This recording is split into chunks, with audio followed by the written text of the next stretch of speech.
વિદ્યાર્થી મિત્રો, આપણે સજીવ વિશ્વની વાત કરીએ છીએ. તેમાં છેલ્લે આપણે સજીવોનું જે નામાધિકરણ કર્યું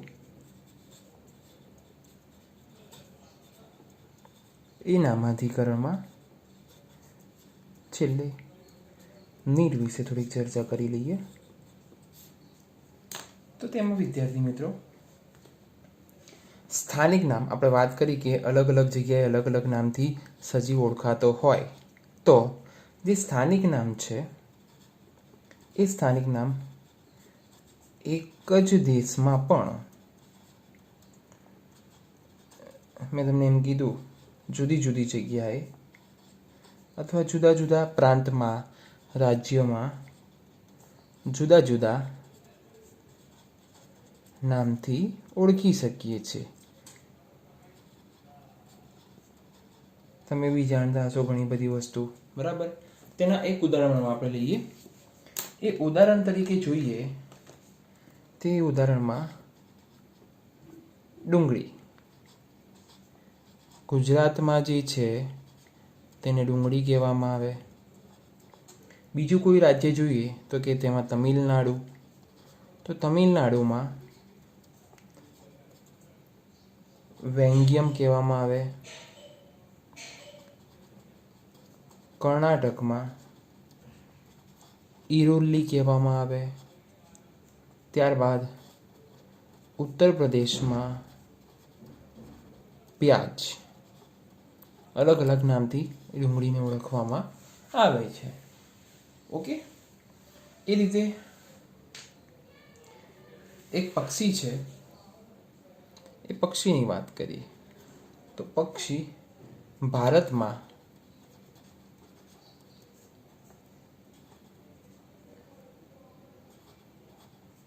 ગૌરિયા તરીકે ઓળખાય છે. ઇંગ્લેન્ડમાં જોવા જઈએ તો તેને હાઉસ સ્પેરો કહેવામાં આવે. ત્યારબાદ સ્પેનમાં અલગ નામથી પાછું ઓળખવામાં આવે, જેનું નામ છે ફ્રીડલ. ત્યારબાદ જાપાનમાં જે છે, જાપાનમાં સેઝુન તરીકે ઓળખવામાં આવે. હોલેન્ડમાં છે, એ હોલેન્ડમાં મુસ્ક તરીકે ઓળખવામાં આવે છે. આ અલગ અલગ રીતે એક જ સજીવના નામ અલગ અલગ પ્રાંતમાં જુદી જુદી રીતે તેને ઓળખવામાં આવે છે.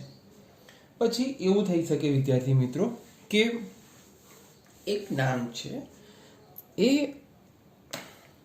થોડીક આપણામાં મિક્સ અન્ડરસ્ટેન્ડિંગ બી લાવી શકે.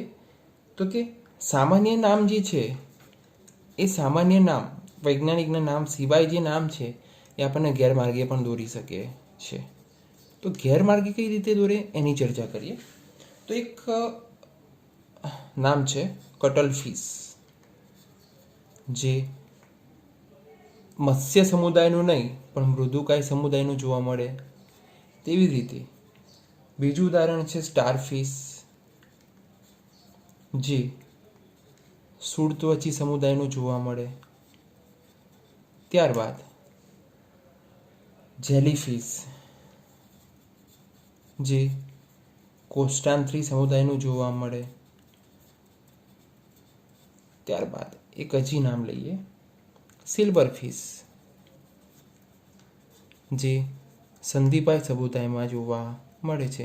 વિદ્યાર્થી મિત્રો, આપણે એવું સમજી શકીએ કે કટલ ફિશ છે, જે એનું સામાન્ય નામ કહી શકાય. તો આપણને એવું જ હોય માઇન્ડમાં કે ફિશ આવ્યું એટલે કેવું હશે, મત્સ્ય સમુદાયનું હશે, બરાબર. સ્ટારફિશ, જેલીફિશ, સિલ્વરફિશ આ બધા જે છે એ મત્સ્ય સમુદાયના નથી. એનું લોકલ નામ એ પ્રમાણે છે, તેથી તેને આપણે પાછળ ફિશ લગાવીએ છીએ. અને મેં તમને બતાવ્યું તે કયા કયા સમુદાયના પ્રાણી કહી શકાય, બરાબર છે. એટલે આ જે છે મેં તમને બતાવ્યું કે સામાન્ય નામ પણ તે ગેરમાર્ગે દોરી શકે. હવે આપણને એમસીક્યુમાં પૂછે કે કટલ ફિશ કયા સમુદાયનું પ્રાણી કહેવાય, બરાબર. તો આપણા મગજમાં ખ્યાલ ના હોય તો આપણે શું લખી શકીએ, તેને મત્સ્ય સમુદાયનું કહી શકાય.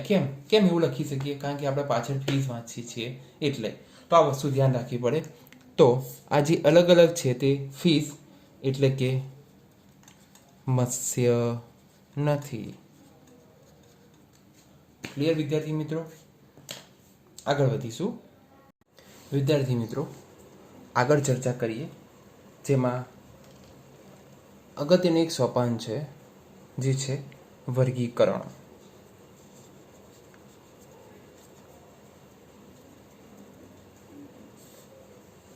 તો આ જે નામાધિકરણની આપણે પ્રક્રિયા કરી, એટલે કે નામ પાડવાની જે પ્રક્રિયા કરી વૈજ્ઞાનિક ભાષામાં, તે વૈજ્ઞાનિક ભાષામાં નામ પાડવા માટે સૌપ્રથમ આપણને એ સજીવ વિશેની પૂરેપૂરી વર્ગીકરણની માહિતી હોવી જરૂરી છે. ક્લિયર? તો એ સમજતા પહેલાં વર્ગીકરણની વ્યાખ્યા આપણે પ્રસ્થાપિત કર્યા પહેલાં વર્ગીકરણ શું છે, વર્ગીકરણનો ઇતિહાસ શું છે, એની થોડીક ચર્ચા કરીએ વિદ્યાર્થી મિત્રો. ત્યારબાદ આપણે વર્ગીકરણ ઉપર આગળ વધીશું.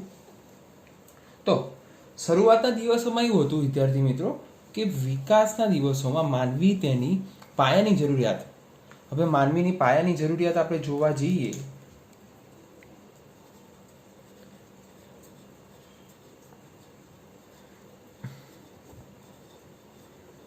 માનવીની પાયાની જરૂરિયાતમાં એક તો ખોરાક,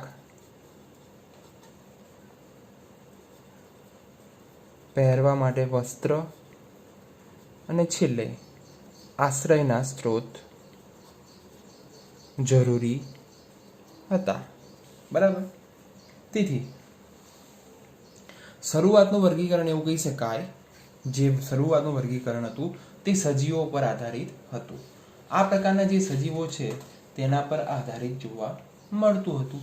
ત્યાર પછી શું થયું? આ હું આદિમાનવની વાત કરી રહ્યો છું, સમજો તમે.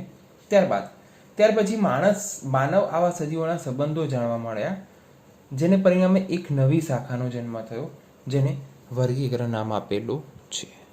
વિદ્યાર્થી મિત્રો, આ જે મેં તમને વાત કરી કે મનુષ્ય જે છે એ મનુષ્ય દ્વારા જ વૈજ્ઞાનિક નામ આપવામાં આવેલું છે. તો મનુષ્ય જે છે એ દરેક સજીવનો ખ્યાલ મેળવવા લાગ્યો અને તે આધારિત તેને વર્ગીકરણ સ્ટાર્ટ કર્યું. એટલે પછી એ જે શાખા પ્રસ્થાપિત થઈ તે શાખાને નામ આપવામાં આવ્યું વર્ગીકરણ વિજ્ઞાન.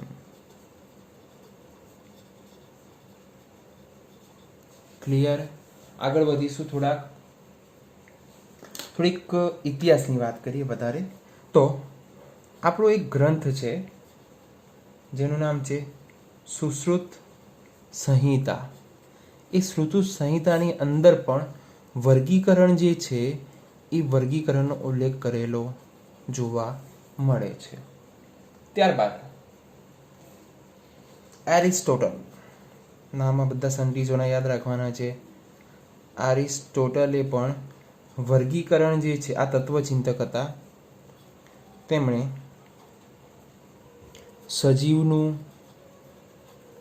વર્ગીકરણ કરી શકાય તેવું સૂચવેલું છે. આગળ એક બીજું નામ છે કેરોલસ લિનિયસ.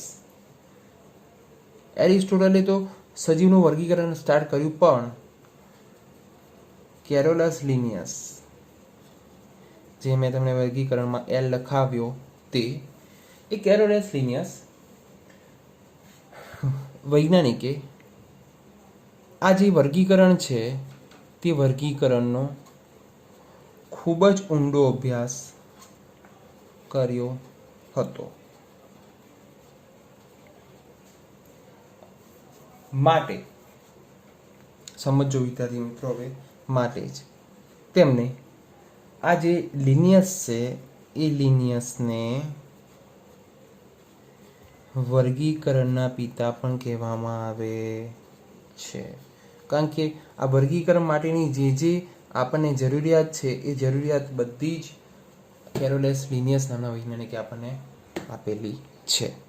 બીજું વિદ્યાર્થી મિત્રો, આપણે દ્વિનામી નામકરણ પદ્ધતિ આગળ જોઈ, જે વૈજ્ઞાનિક નામ પાડીએ છીએ તે પણ લિનિયસ દ્વારા જ દ્વિનામી નામકરણ પદ્ધતિ આપવામાં આવેલી છે. તે ઉપરાંત એના પછી એક બીજા વૈજ્ઞાનિક હતા બેન્થમ અને હુકર. આ વૈજ્ઞાનિકોએ ખાસ કરીને વનસ્પતિ વર્ગીકરણમાં ફાળો આપેલો છે. તેથી તેને વનસ્પતિ વર્ગીકરણ વિદ્યાના પિતા પણ કહેવામાં આવે છે. તે જ રીતે સર જુલિયન હક્સલી જે છે એ હક્સલીએ જીવ વિજ્ઞાનની, સમજો વિદ્યાર્થીઓ, જીવ વિજ્ઞાનની વિવિધ શાખાઓ વિકસાવી. આગળ આપણે જોઈશું જીવ વિજ્ઞાનની ઘણી બધી શાખાઓ વિશે વાત કરીશું. ઓકે, જીવ વિજ્ઞાનની શાખાઓ એટલે સમજીએ. વનસ્પતિ એટલે બોટની, એટલે કે બોટની, જેને વનસ્પતિ વિદ્યા પણ કહેવામાં આવે, અને ઝૂઓલોજી એટલે પ્રાણી શાસ્ત્ર અથવા પ્રાણી વિદ્યા. બરાબર. તે રીતે એમાં પણ ઊંડાણપૂર્વક અલગ અલગ એની નવી પેટા શાખાઓ પણ તેમણે આપેલી છે. તો વિદ્યાર્થી મિત્રો, આ જે રીતે થઈ એક વર્ગીકરણનો ઇતિહાસ થયો કહેવાય. મનુષ્ય જે છે એ મનુષ્યને તો ખ્યાલ આવ્યો કે શું કરી રહ્યો છે તે, ને ખોરાક, પહેરવા, વસ્ત્ર અને આશ્રય સ્ત્રોત હતો. તે ઉપરાંત મનુષ્યને ખબર પડી કે દરેક સજીવોનું વર્ગીકરણ થઈ શકે, તેથી તેને વર્ગીકરણ વિજ્ઞાન નામ આપેલું છે. ત્યારબાદ થોડીક વર્ગીકરણનો ઊંડાણપૂર્વક આપણે વાત કરીએ તો તેમાં શ્રુસુત સંહિતા હતી, તે વર્ગીકરણ વિદ્યાના, તેમાં પણ વર્ગીકરણનો ઉલ્લેખ કરેલો છે. એરિસ્ટોટલ નામના વૈજ્ઞાનિકે સજીવોનું વર્ગીકરણ કરી શકાય તેવું એક સૂચન આપ્યું હતું. કેરોલસ લિનિયસે તે સૂચનને પકડીને વર્ગીકરણનો ખૂબ જ ઊંડાણપૂર્વક અભ્યાસ કર્યો, તેથી તેને વર્ગીકરણ વિદ્યાના પણ પિતા કહેવામાં આવે છે. તે ઉપરાંત બેન્થમ અને હુકર નામના વૈજ્ઞાનિકે જે છે એ ખાસ કરીને વનસ્પતિ વર્ગીકરણ ઉપર કામ કરેલું છે. અને છેલ્લે સર જુલિયન હક્સલી જે છે તેને જીવ વિજ્ઞાનની વિવિધ શાખાઓ વિકસાવવાનો ફાળો આપેલો છે. તો આ રીતે વિદ્યાર્થી મિત્રો આપણે ઇતિહાસને સમજી શકાય છે. હવે વાત કરીએ વર્ગીકરણ વિદ્યાની. વર્ગીકરણની ચર્ચા કરીએ વિદ્યાર્થી મિત્રો હવે વધારે.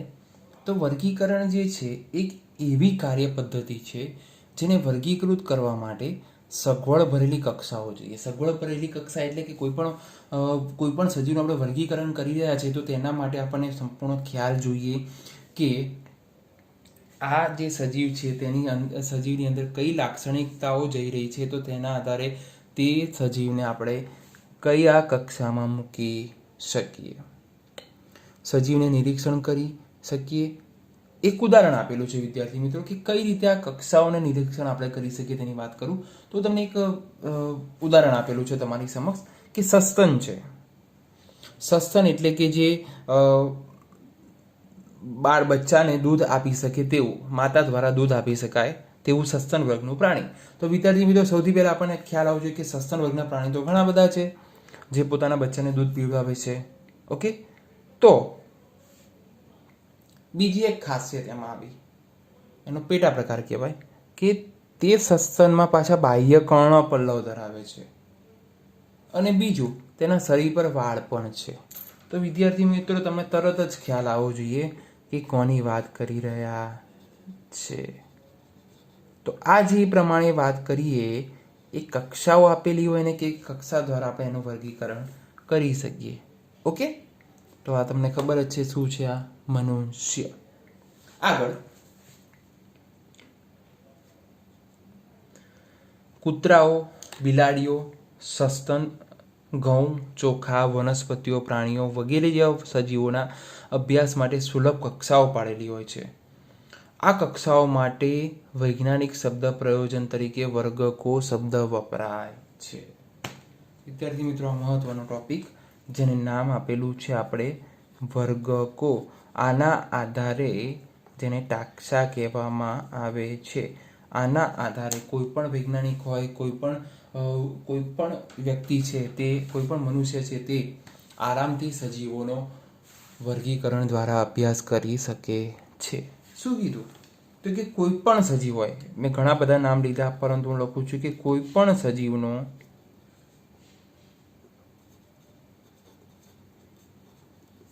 અભ્યાસ માટે સુલભ કક્ષાઓ વડ વાપર્યો હતો, એ સુલભ કક્ષાઓ આવેલી હોય અને આ સુલભ કક્ષાઓના આયોજનબદ્ધ વર્ગકો કહેવામાં આવે છે, જેને ટાક્ષા પણ આપણે કહી શકીએ છીએ. વર્ગકો શું કરે સાહેબ? છે શું આ વર્ગક? તો વર્ગક જે છે એ વર્ગકો સજીવોમાં જુદી જુદી કક્ષાઓ જે છે વિદ્યાર્થી મિત્રો, એ જુદી જુદી કક્ષાઓનું નિર્દેશન કરે છે. તે ઉપરાંત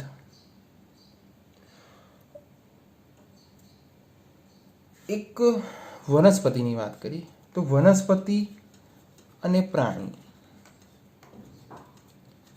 આ બંનેનો પણ વર્ગક બની શકે. જે આપણે વાત કરવાની છે કે સજીવ, તો સજીવમાં વનસ્પતિ અને પ્રાણી જ આપણે ઓલવેઝ લઈએ છીએ. તો વર્ગકો દ્વારા હવે વર્ગીકરણની જે મેં ઇમ્પોર્ટન્ટ વાત કરવાની છે તમારી સમક્ષ, એ વર્ગીકરણની વાત કરી રહ્યો છું કે વર્ગીકરણની વ્યાખ્યા શું હોઈ શકે. તો વિદ્યાર્થી મિત્રો, સૌથી પહેલાં વર્ગીકરણની વ્યાખ્યા સમજાવતા પહેલાં મારે તમને વર્ગકો સમજાવવા પડ્યા. વર્ગકો સમજાવતા પહેલાં તે વર્ગકો કઈ રીતે કાર્ય કરે એ સમજાવ્યા. ત્યારબાદ વર્ગીકરણની આપણે વ્યાખ્યા જોઈ શકીએ. તો કે વર્ગીકરણની વ્યાખ્યા કઈ રીતે બની શકે? તો કે લાક્ષણિકતાઓને આધારે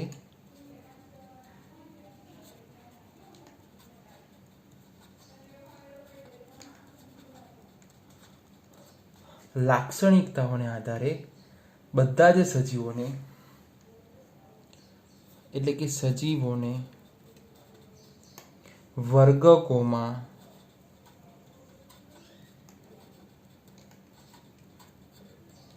વર્ગીકૃત કરવાની જે પ્રક્રિયા છે તેને વર્ગીકરણ કહેવામાં આવે છે. વિદ્યાર્થી મિત્રો, હજી આપણે આગળ વર્ગકોની વાત કરીશું. અલગ અલગ પ્રકારના વર્ગકો છે, તેના આધારે તમને વધારે માહિતી મળશે. વર્ગીકરણ જે છે, તો આ વર્ગીકરણની જે આપણે પદ્ધતિ છે અથવા વર્ગીકરણના અભ્યાસને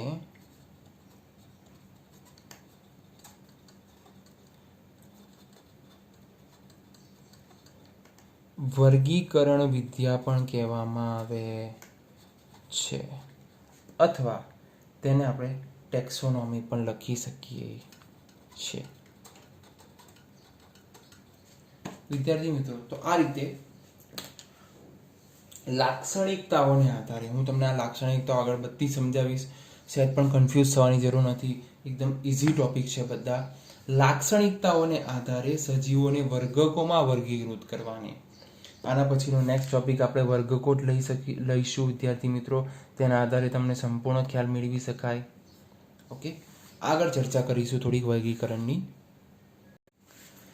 વિદ્યાર્થી મિત્રો, છેલ્લે આપણે વર્ગીકરણની વ્યાખ્યા પ્રસ્થાપિત કરી. થોડુંક હવે વર્ગીકરણમાં વધારે જોઈએ.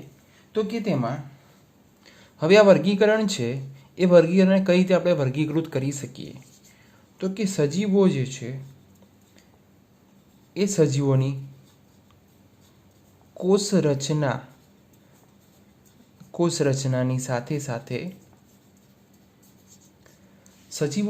રચનાની સાથે સમજો તેની બાહ્ય અને આંતરિક રચના.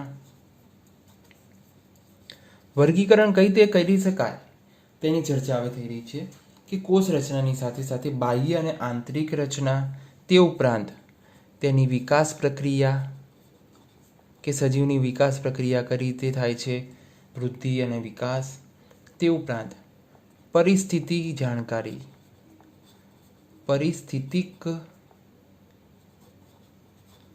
જાણકારી, એટલે કે તે પર્યાવરણ સાથે કઈ રીતે અનુકૂલન સાધે છે, કેવી કન્ડિશનમાં એ જીવી શકે છે, બરાબર, તે બધું જાણવું આવશ્યક છે. ઓકે, અને આ જે મુદ્દાઓ છે તેના આધારે જ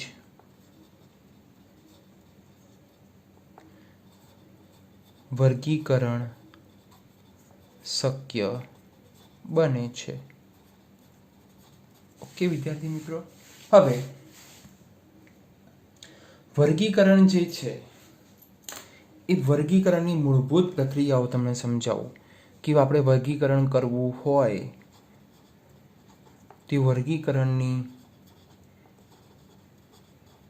મૂળભૂત પ્રક્રિયાઓ કઈ પ્રક્રિયાઓમાંથી વર્ગીકરણને એટલે કે સજીવને પસાર થવું પડે તો તેનું આપણે વર્ગીકરણ કરી શકીએ. તો તેમાં 4 મહત્વની ઘટનાઓમાંથી તેમને પસાર થવું પડે. સૌથી પહેલું હું ઘટના કહું છું. સૌથી પહેલી જે છે પ્રક્રિયા તેનું નામ છે લક્ષણીકરણ. સમજાવતો પણ જોઉં છું જોડે જોડે. બીજું ઓળખ વિધિ.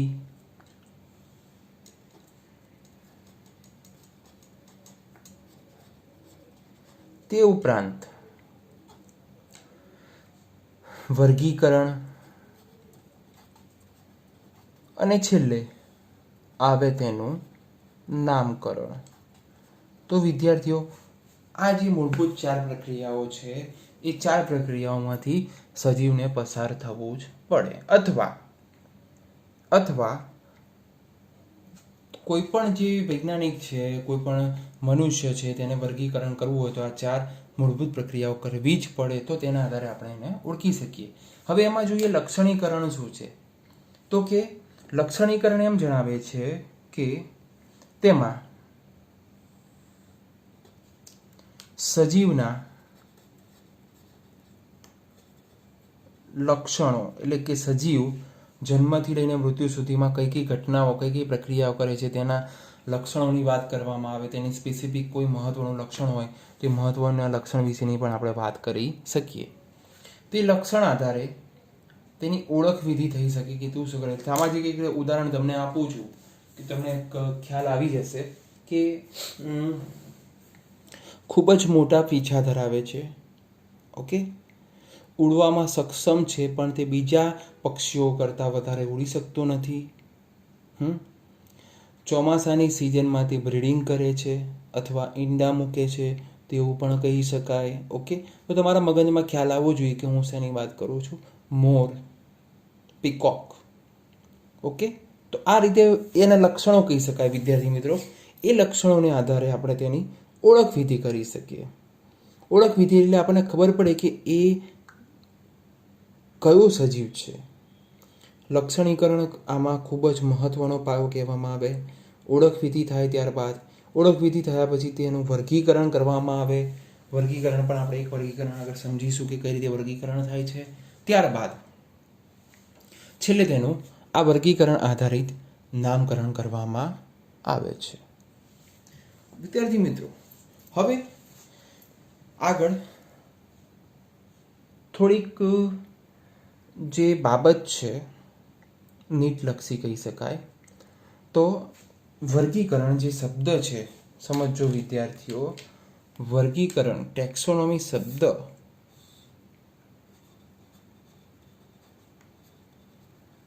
જેને આપણે ટેક્સોનોમી કહીએ છીએ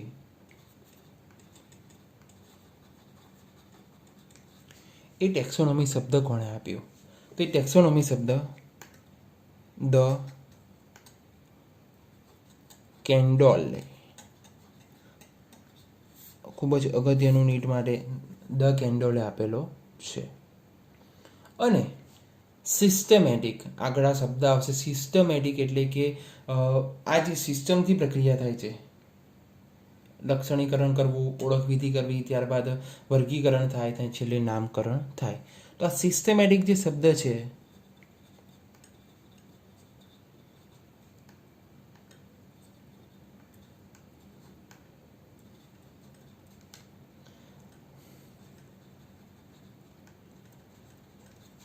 શબ્દ તે લિનિયસ દ્વારા આપવામાં આવેલો છે.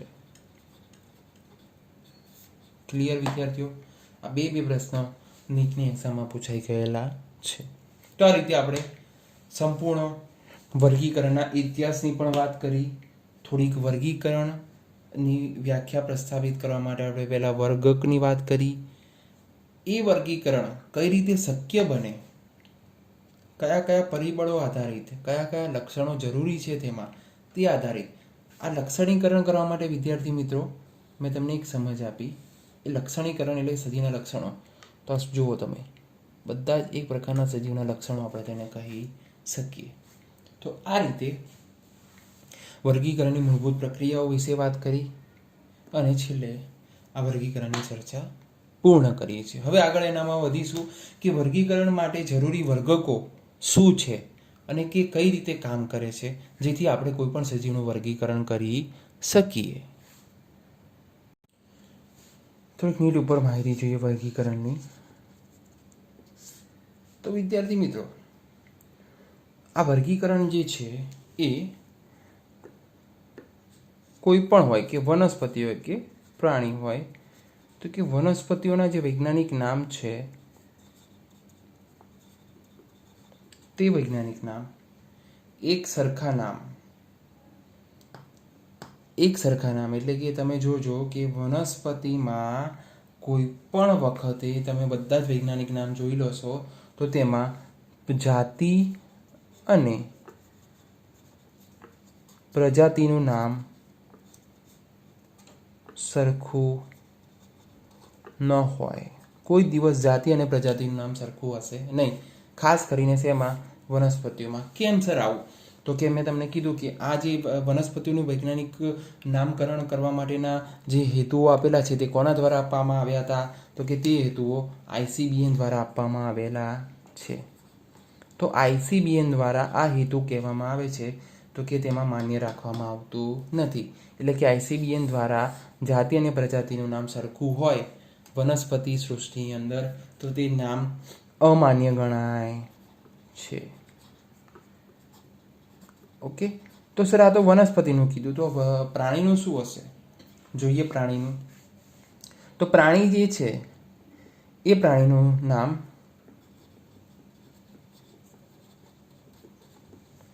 પ્રાણીઓના વૈજ્ઞાનિક નામ જે છે તે જાતિ અને પ્રજાતિ.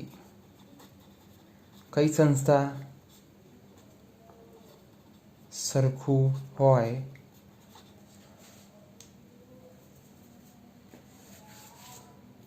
આ જે છે વિદ્યાર્થી મિત્રો એ સરખું હોય તો અમાન્ય ગણાય. આમાં જાતિ અને પ્રજાતિ સરખું હોય તો તે માટે કઈ સંસ્થા હતી પ્રાણીઓ માટે? તો કે ICZN, જેનું નામ છે international code for zoological nomenclature. ICZN છે ICZN. તો તેના દ્વારા એ લોકો શું કરે છે? તેને માન્ય ગણે છે. વિદ્યાર્થી મિત્રો સમજો, નામ છે વર્ગીકરણ વિદ્યા જ, પણ તેમાં વનસ્પતિ અને પ્રાણીઓમાં ફેર શું આપેલો છે જુઓ. જાતિ અને પ્રજાતિનું નામ આમાં સરખું હોય તો માન્ય ગણવામાં આવતું નથી, અને આમાં સરખું હોય તો તે માન્ય ગણવામાં આવે છે. ઉદાહરણ લઈએ. દાખલા તરીકે ગોરિલા. ગોરિલા એટલે પ્રાણીનું વૈજ્ઞાનિક નામ છે ગોરિલા. ક્લિયર? તે જ રીતે ઉંદરનું કાલ મેં તમને જણાવ્યું હતું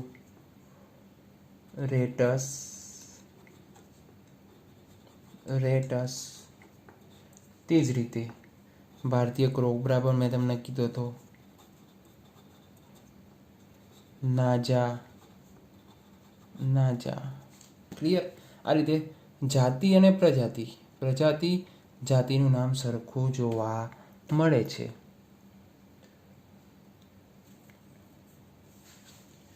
હવે એક આગળ વાત કરીએ વિદ્યાર્થી મિત્રો. આમાં શું બે અલગ અલગ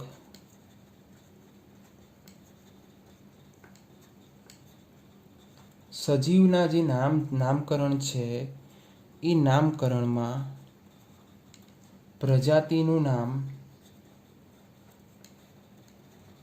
સરખું હોઈ શકે? એટલે કે પાછળનું જે નામ છે એ સરખું હોઈ શકે? જાતિ અને પ્રજાતિ. ઓકે, તો હા, સરખું હોઈ શકે છે.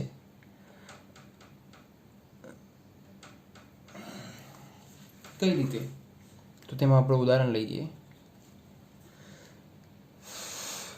રીંગણ, જેનું નામ છે સોલેનમ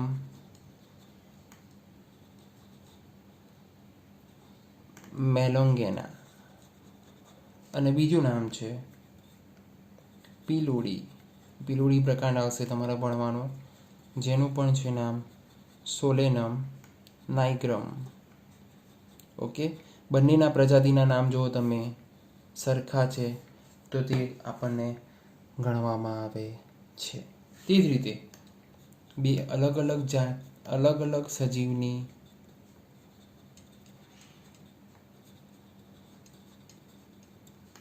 નામકરણમાં જાતિનું નામ સરખું હશે કે નહીં એ જોઈએ. આપણે આગળ જોતા હતા વિદ્યાર્થી મિત્રો કે બે અલગ અલગ સજીવના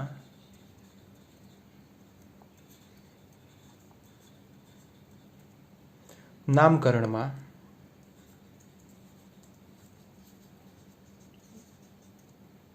જે જાતિ છે એ જાતિનું નામ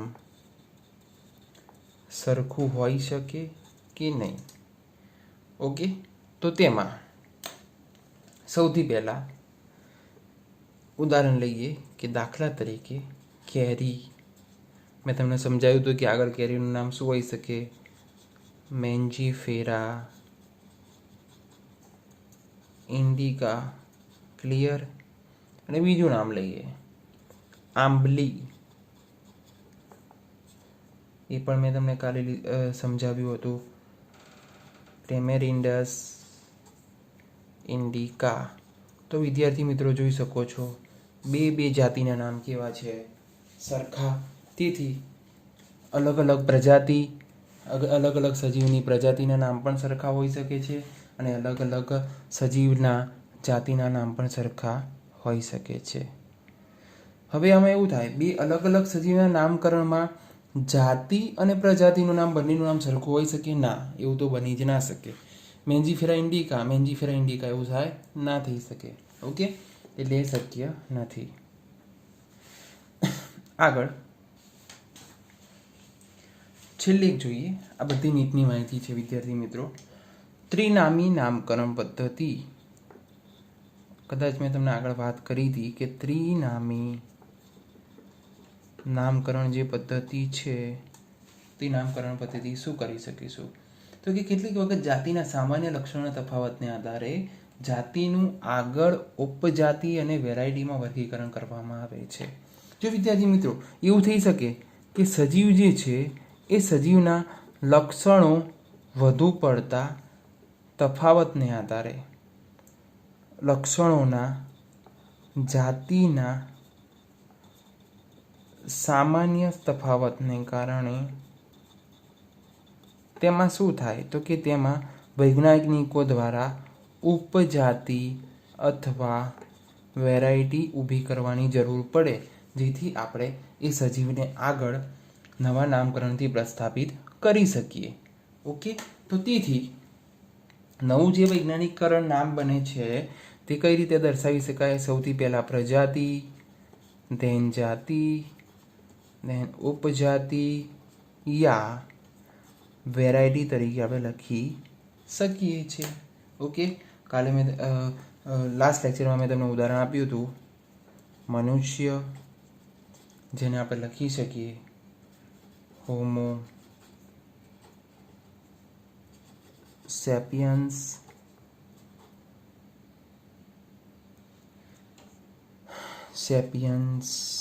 આ રીતે આપણે તેને દર્શાવી શકીએ છીએ. વિદ્યાર્થી મિત્રો, હવે મેં તમને બે સંસ્થા બતાવી, જે બે સંસ્થાના નામ હતા ICBN એન્ડ ICZN. ઓકે, હવે આગળ બીજી સંસ્થાઓના નામ જોઈએ તેમ તમારે ખૂબ જ ઉપયોગી છે. તેમાં સૌથી પહેલું નામ હું જોડવા જઈ રહ્યો છું ICNB. સમજો આનામાં જ ગણમથળ થાય એવી છે. ICBN છે ને ICNB છે. ICNB નો મતલબ થાય international code of nomenclature for bacteria. બેક્ટેરિયાની નામકરણ વિધિ માટે જે સંસ્થા આપેલી છે તેનું નામ આપેલું છે ICBN. As it is ICTV, international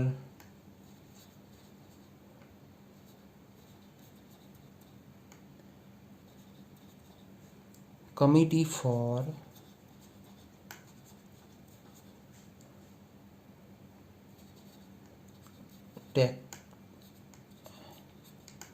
taxonomy of virus, ICVN.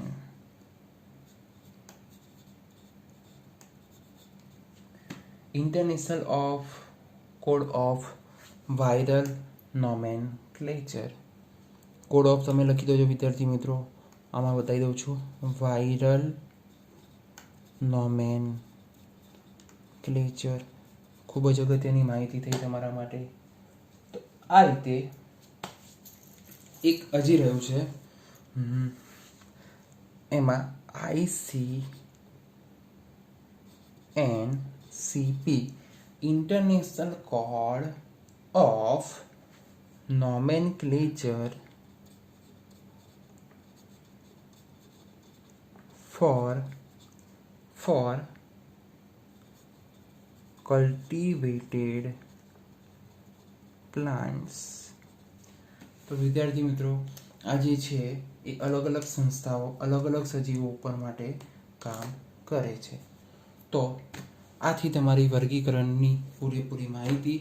હવે આગળના લેક્ચરમાં આપણે જોઈશું વર્ગીકરણની અંદર રહેલી જે વર્ગકો છે, કક્ષાઓ, તે કઈ રીતે મદદરૂપ થાય છે વર્ગીકરણને વર્ગીકૃત કરવામાં, અથવા સજીવોને વર્ગીકૃત કરવામાં તે કઈ રીતે યુઝફુલ થાય છે તેની આપણે ચર્ચા કરીશું.